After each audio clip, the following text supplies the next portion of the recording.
Well, unfortunately, I was very wrong. Russia has invaded Ukraine. I did not think it would come to this. And at this point, it is unclear how long this will last, what else might happen as a result. It seems like right now, before our very eyes, we are witnessing the changing of the world order, especially given the reports and the rumors that China is now flying aircraft over Taiwan. So in this video, we are going to look at the facts. We're also going to be looking at a lot of potential rumors because, quite honestly, at this point, it's impossible to verify even pictures and videos, whether they're real, whether they're not real, whether every single country on earth right now is spewing out its own propaganda. It's not possible at this point to take anything at face value. We have to take everything, regardless of the source, with a grain of salt. Ready? Let's dive in. A few days back, Russia declared the independence of 2 regions in Ukraine. These regions are Donetsk and Luhansk. No idea if I'm pronouncing that right. And these are apparently separatist territories in eastern Ukraine with ethnically Russian populations. Now, at the time, I had hoped that that would be the extent of it, but obviously I was wrong, as Russia has now moved in militarily and begun its invasion of Ukraine. And so far, as of now, the rest of the world has done very little to retaliate. There have been some escalations in the financial sanctions against Russia's elite, but not even going so far as locking Russia out of the SWIFT system. Now, Putin gave an extended speech right before they invaded Ukraine, and in the speech he indicated that they had thought about and prepared for any outcome, which likely includes being locked out of SWIFT. This is an excerpt of his speech that he gave, and I encourage you to read it. I will have this transcript that is on barons.com linked in the description below this video. He says, "No matter how the events unfold, we are ready. All the necessary decisions in this regard have been taken. I hope that my words will be heard." This speech and their financial decisions over the last 5 to 10 years indicate this is not something they just flippantly decided to do last month. They've been planning and preparing for this for years. Now, the question to that is obviously why? Well, in Putin's own words, NATO has been encroaching and getting closer and closer to Russia's borders for decades. NATO, which is an essentially anti-Russian alliance. And despite President Bush's promise that NATO would not move 1 inch further east, it has done basically almost nothing but the opposite. And if we wind the clock back a little bit further to World War II and recognize that from Russia's point of view, one of the main reasons why they incurred such heavy losses against Germany was because they waited too long. They tried to negotiate too long, and they let Germany invade first without responding militarily.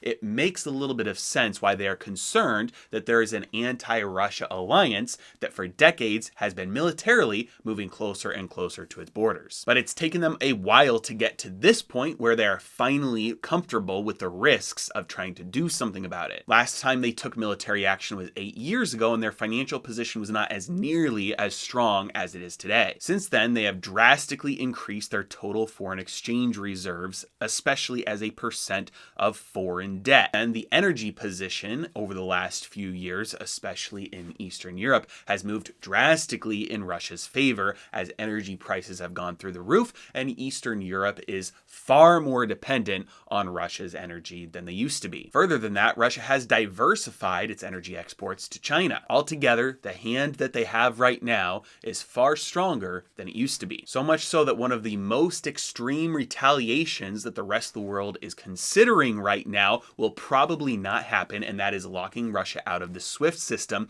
And even if it does, it may not have the intended effect. Now, on top of that, it seems there are reports that China may be using this as an opportunity to make a move on Taiwan. Reports have started coming out that Chinese aircraft have entered Taiwan's defense zone. Now, to be clear, China views Taiwan as already part of its nation. But globally and politically, this issue is not as cut and dry as China would want it to be. And as the world's attention is diverted and distracted and watching what's happening in Ukraine, it could be the perfect opportunity for China to make a move on Taiwan in a similar fashion that they did a few years ago with Hong Kong. Now, given the possibility that we are right in the middle of witnessing a changing world order right before our very eyes in real time, markets are obviously in turmoil. Overnight, gold and silver skyrocketed as money and investors fled and sought safe haven assets. Stock futures fell, oil erupted higher, and the dollar soared. And then curiously, later on in the trading day, all of that essentially reversed. Precious metals entered a free fall. Stock markets recovered almost to where they were the day before,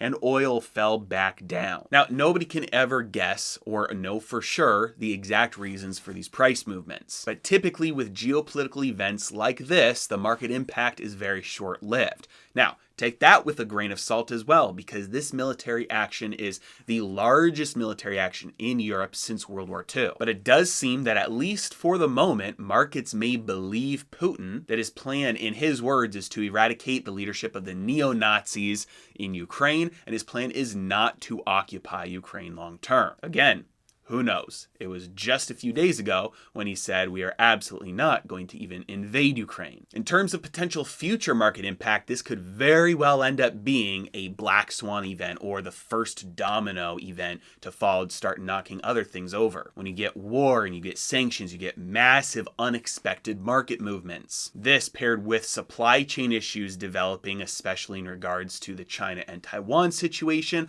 add on top of that the developing bank run going on in Canada right now, you have all the makings for massive unexpected moves to happen on the balance sheets of these highly leveraged, very fragile banks in the Eurozone. And if financial institutions start to get toppled over as a result of what is going on right now, you can guarantee central banks around the world will perform massive bailouts, start buying assets like crazy, ramp up QE again, explode their balance sheets, and interest rates will not be moving up. Now, at least at this point, the Federal Reserve has recently come out and said the situation in Ukraine warrants no change to their plan. They will continue along with their plan of stopping their asset purchases in March and beginning their interest rate hikes in March. We will see. The bottom line that I would like to leave you with today is this: war is never something to be desired, and it is immoral to advocate to send others to war unless you yourself are volunteering for the front lines. And full war between the United States and Russia is the single most